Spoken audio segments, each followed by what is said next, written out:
Welcome to Herbally Yours, an adventure into the world of natural medicine.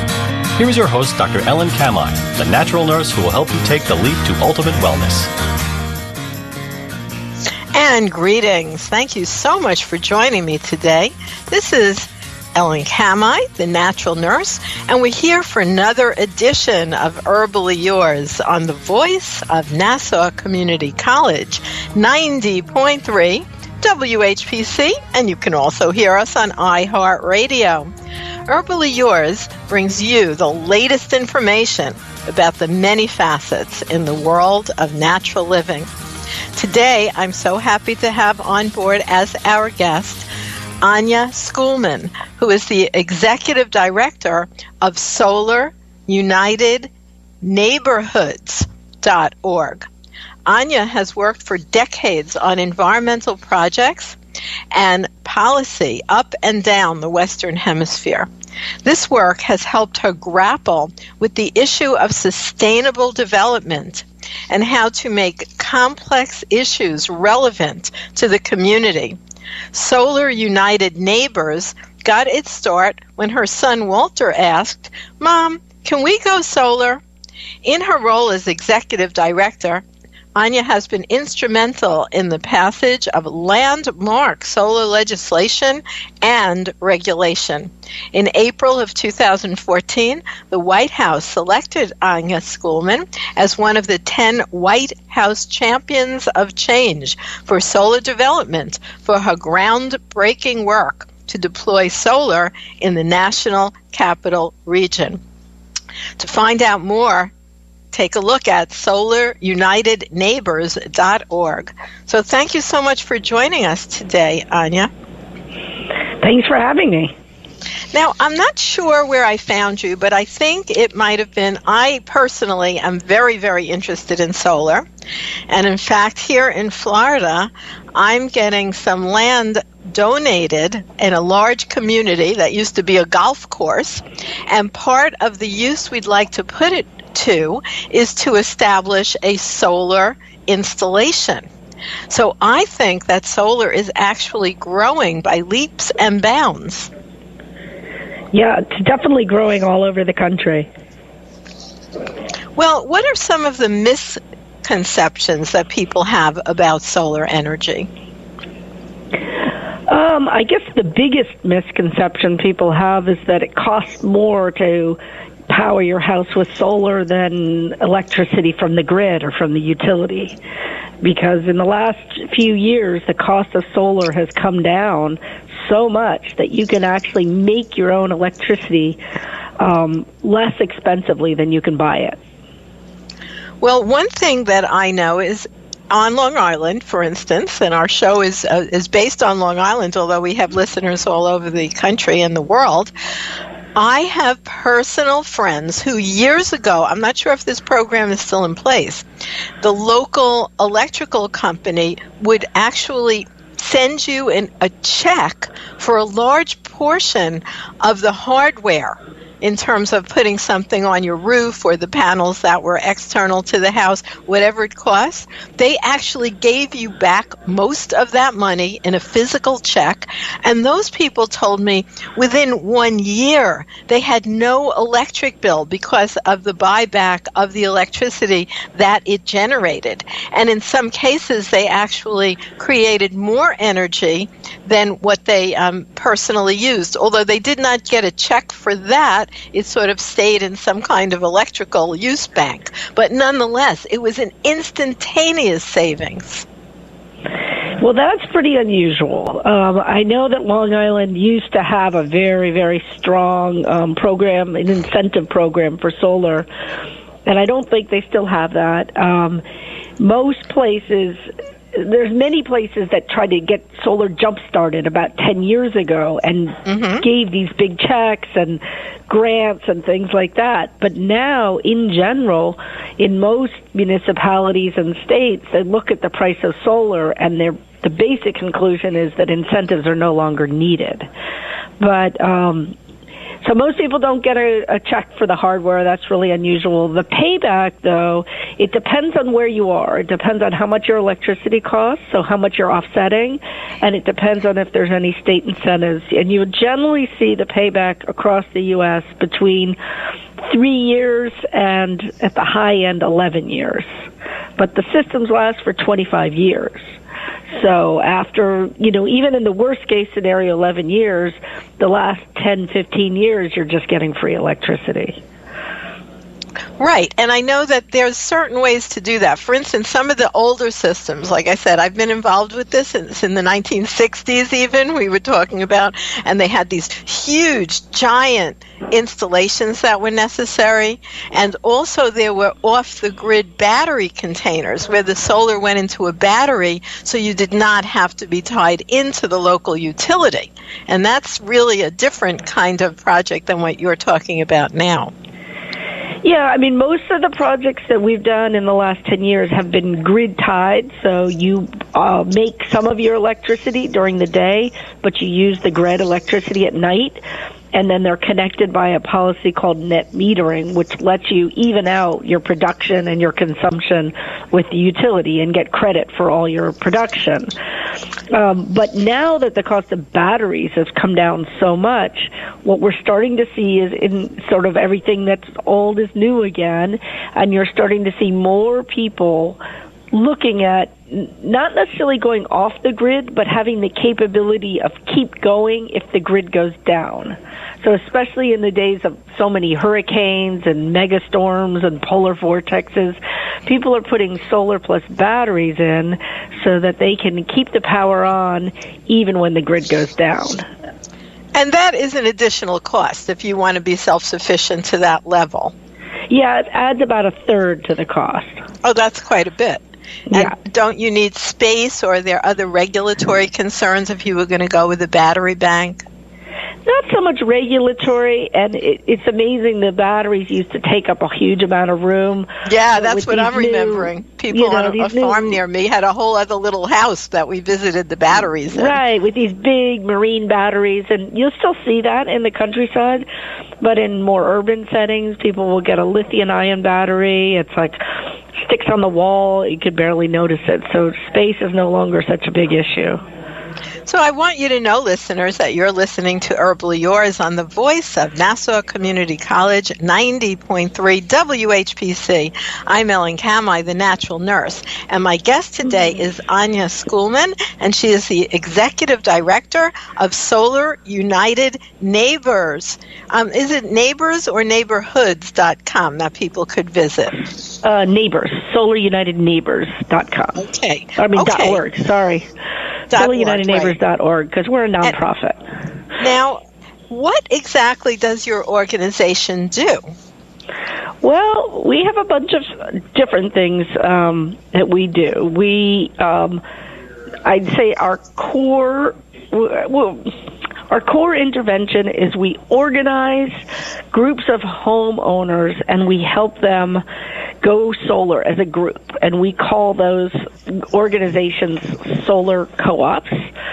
So it's a group of people, and we have a whole process, which I can explain if you're interested, but it takes about 9 months, and we help them get a very good price. We help them issue a request for proposals for an installer. We take them from beginning to end. So that's one of the main things we do, but we also work with local groups and our solar homeowners across the country to fight for better policy.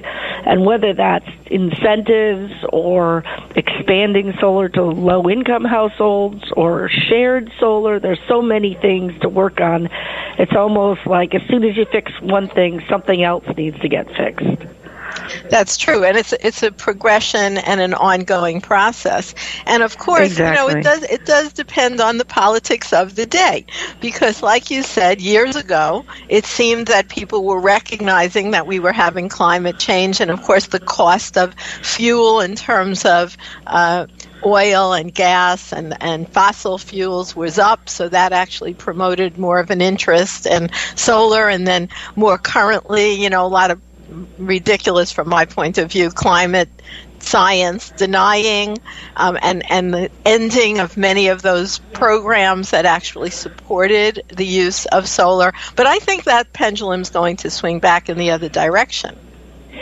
Yeah, we're definitely seeing it swing back, and so much of the energy policy is done at the state level, and that's why you see so much difference when you go from New York to Pennsylvania or something like that, and it's a very, very different environment because each state has their own energy policy. But in some ways, what's really driving it is just the costs are coming down so fast that in some ways it's going to be hard to stop it. That it's no longer we need grants and we need stimulus and we need to get it going. It's really about getting out of the way and creating a fair marketplace so that solar and storage can really compete. And we're just at the verge of that kind of revolution where almost everywhere it's going to be cheaper to make it yourself. And I would imagine certainly in Florida, where I am sitting at this moment.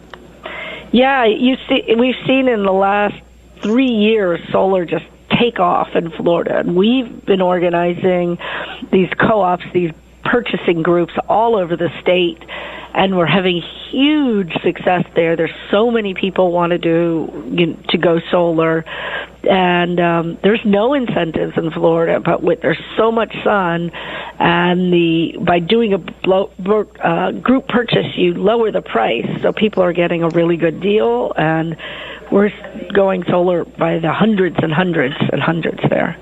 Well, I'm definitely going to talk to you after this show specifically because the community I'm in is huge. There are literally 8,000 units over the course of hundreds of buildings, and everyone should be solarized. I mean, it's just ridiculous. And of course, as you say, do you know in Florida, it's illegal for politicians to use the word climate change, believe it or not. Yeah. I mean, just crazy. Obscene and absurd. But nonetheless, that's my personal feeling. I think what you're saying is so supportive because, let them say what they want. Let's just move ahead. And because of the competitiveness of the pricing structure, that's going to support this change even more than any philosophical commitment. That's right. And, almost every one of our groups got started in a conversation like this. Someone like you said, I live in this community. We have 8,000 units, lots of sun. And then we would respond, great, do you want to organize a group? And then the person would be like, yeah. And then we say, well, could you organize just a meeting to get some people together and talk about it, and pretty soon we're off to the races. There we go. Well, you and I are going to do that, and then we'll do a follow-up show in a couple of years when, we're solar here at the community that I'm in. That sounds like fun. We'll do that. It seems like it's just a step away. So that's why I probably was so excited about, coming across your information. So we're just going to take a little break right here and remind our listeners that you are listening to Herbally Yours on the voice of Nassau Community College, 90.3 WHPC. Listen live online at nccradio.org or on iHeartRadio. For more information on today's guest or topic, just email us at whpc@ncc.edu. Stay tuned. Herbally Yours will be right back. 1 in 3 adults in America have prediabetes, but most don't know it. To let people know it can be reversed before it becomes type 2 diabetes, professional basketball player Julius Randle is doing everything in reverse. I'm only dunking with reverse windmills. I drove the whole way to practice in reverse. I don't recommend it. This move's called the reverse shuffle. I do recommend it. And it took me months to learn how to speak in reverse, like this. Years 10 almost for diabetes type 2 with living Ben has mama. In other words, my mom has been living with type 2 diabetes for almost 10 years. So together, we want to say to the 84 million Americans at risk, exercise and healthy eating can help reverse prediabetes. Start by taking a simple 1-minute risk test at doihaveprediabetes.org. Brought to you by the Ad Council and its Prediabetes Awareness Partners. Bet he can't say that in reverse.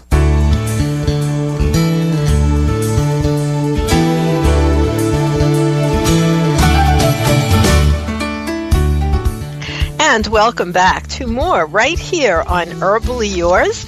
We are speaking with Anya Schoolman, who is the Executive Director of Solar United Neighborhoods. Find them at solarunitedneighbors.org. And you may want to get together with her for your neighborhood. Now, we talked a little bit about Florida. Of course, we ain't called the Sunshine State for nothing, right? I mean, it's just so obvious. But what about in places like where we produce this radio station, which is this radio show, which is actually on Long Island? It's not as much of a sunny place, but that's where people I know are doing fantastically well, even if they put in solar years ago. And they're showing me their electric bills, which have basically gone away. So is it equally as useful in a northwestern or northeastern kind of environment? It's definitely equally as useful. Now, you will not produce the exact same amount of electricity. You'll produce a little less, but it's still a very, very good production. And one of the things people don't think about is in many, for example, northeastern cities, the price of electricity is higher than it is in Florida. Right. So even though you might not produce quite as much, the electricity you produce is actually more valuable. So you may be saving even more money in New York than in Florida.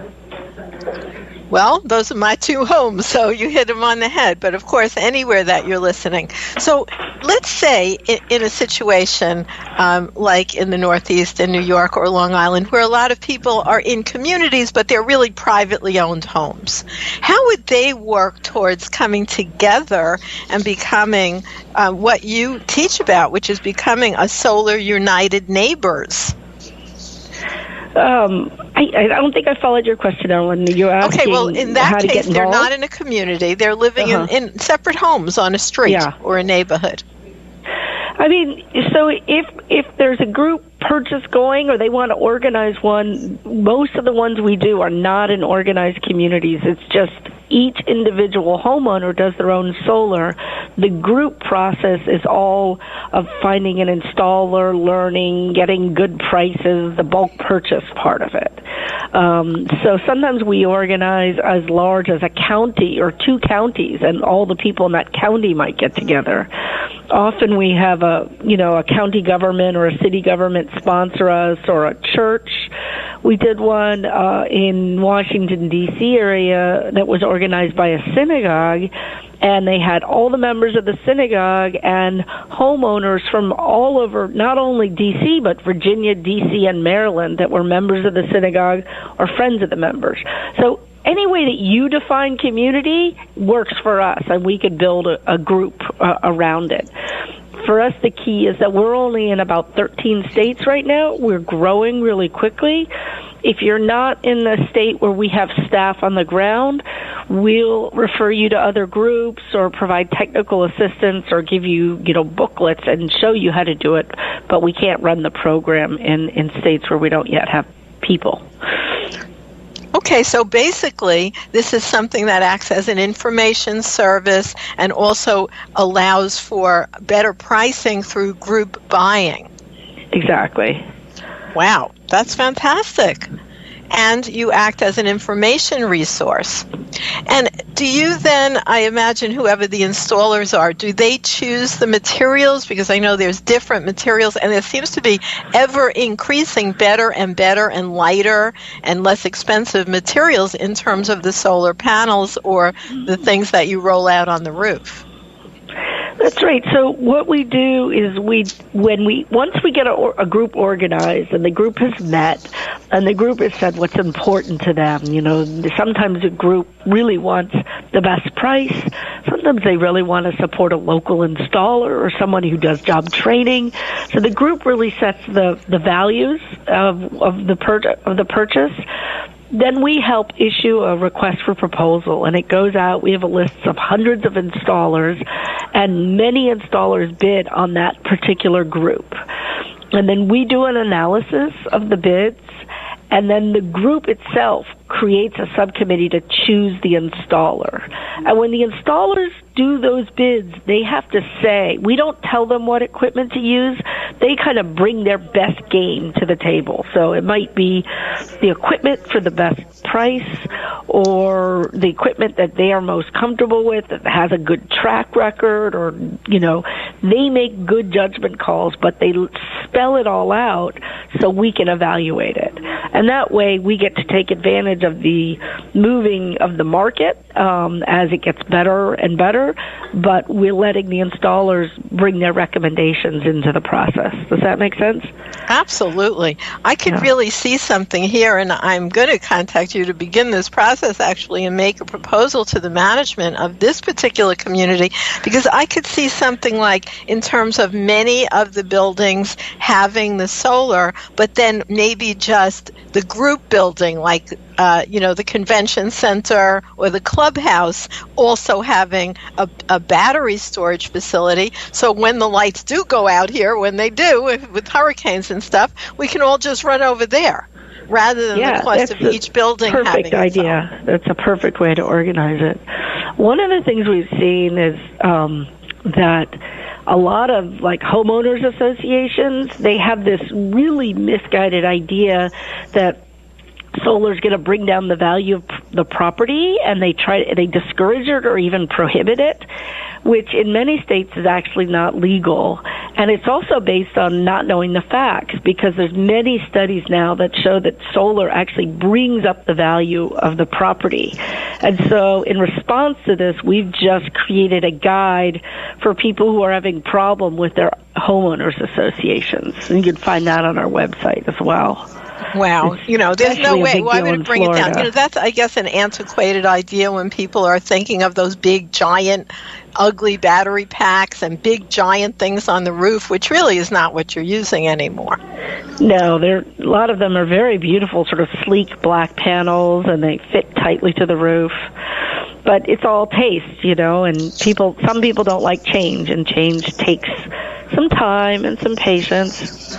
Oh, that is true. And, you're listening to Herbally Yours on the voice of Nassau Community College, 90.3 WHPC. I'm Ellen Kamhi, the natural nurse, and my guest today is Anya Schoolman, Executive Director of Solar United Neighborhoods. And you can find out more by going to solarunitedneighbors.org.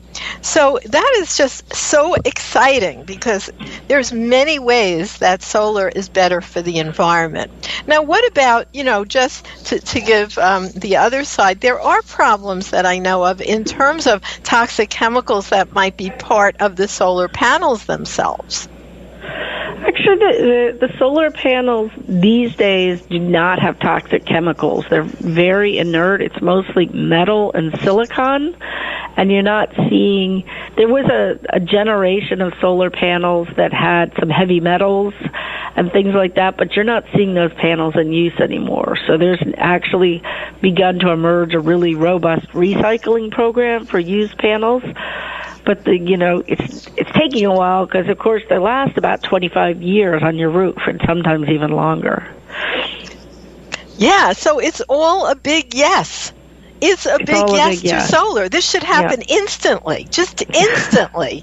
Why are we ripping up the ground, taking out all these toxic chemicals in terms of fossil fuels, when there's so many negative consequences both to the planet and to our personal health? And solar has really been around so long and has now become so mature that Anya is sharing with us the fact that it's just a go on every level. I mean, I don't even see where the downside might possibly be. Yeah, the main thing that keeps people from going solar once they start thinking about it is either they need a new roof, and so it slows them down because they got to take care of their roof. You don't want to put new solar on a leaky roof, for example, because it makes it harder to access the roof. Once you put the solar on the roof, it helps protect your roof and gives it a longer life. So that slows them down, and then, people need to get the cash up front, and there's a lot of new products for that. There's solar loans, there's leasing programs, there's home equity loans, so that's becoming less and less of a problem every day, but those are the two main challenges for homeowners. Right. Well, I want to put out there that the government should certainly step back into this process and, have grants and loans and other things available to offset the cost, because it has so many positive attributes in terms of environmental health and wellness in the long run also. Yeah, and where we really need the government to step in is a couple different places. One, there's many places across the country where the utilities are actually actively trying to make it harder or more expensive to go solar because they don't want to lose the business. Right. And the government needs to prevent that. And the other is we need government programs to expand solar to low-income households and multifamily, and that often takes legislation. And it's one of the big things that we spend a lot of time on at Solar United Neighbors is making sure that solar is available for all, not just for the most wealthy. Right. Well, that would certainly be great, also. And of course, even in government-sponsored housing, they're going to save money in the long run as well. So I just think it just has to do with old-fashioned thinking, but so many of the things that used to block the progression of solar are just gone. I mean, they actually had a climate change meeting in Congress, recently, which hasn't happened in something like 20 years. So we are moving forward with this, regardless of who wants to stand in the way. And I think it's so exciting that your organization exists. I would say your challenge is going to be to grow fast enough to keep up with the demand. That is exactly our challenge.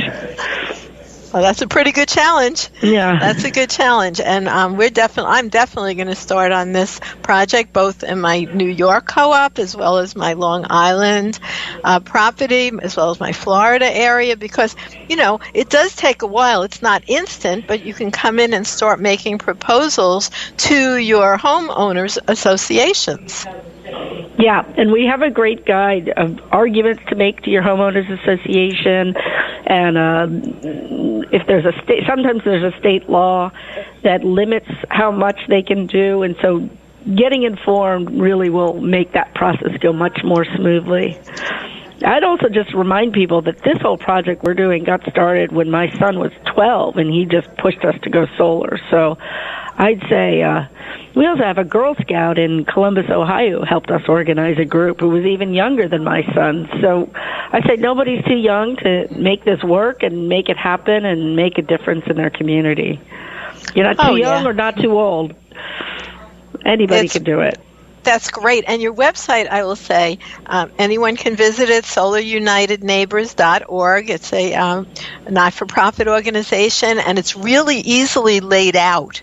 It's really beautifully laid out. It's easy to navigate. And to me, I guess it's just so unbelievable how excellent solar has become, how cost-effective it has become, how moving together in a group situation can bring down the cost and the efficiency even further, because working with a group like yours who has pre-vetted a lot of these installers is fantastic. You certainly don't want to go on solar and just take anyone off the web and give them money and they disappear, and that's happened with everything, right? You buy a refrigerator like that and the installer disappears. So this way you know that they're vetted, they've done it before, they know your neighborhood, and you're going to get the best pricing by bringing together group pricing. So wow, what a fantastic project. Thank you so much for sharing with us today. Sure, happy to. And thank you, listeners, so much for joining us once again right here on Herbally Yours. And I'd like to remind you and thank you for tuning in to Herbally Yours on the voice of Nassau Community College, produced in the studios of 90.3 WHPC in Garden City, New York. For any more information about today's topic, email us at whpc@ncc.edu. This is your host, Ellen Kamhi, at naturalnurse.com, inviting you to join us next week for another edition of Herbally Yours. Until then, stay healthy.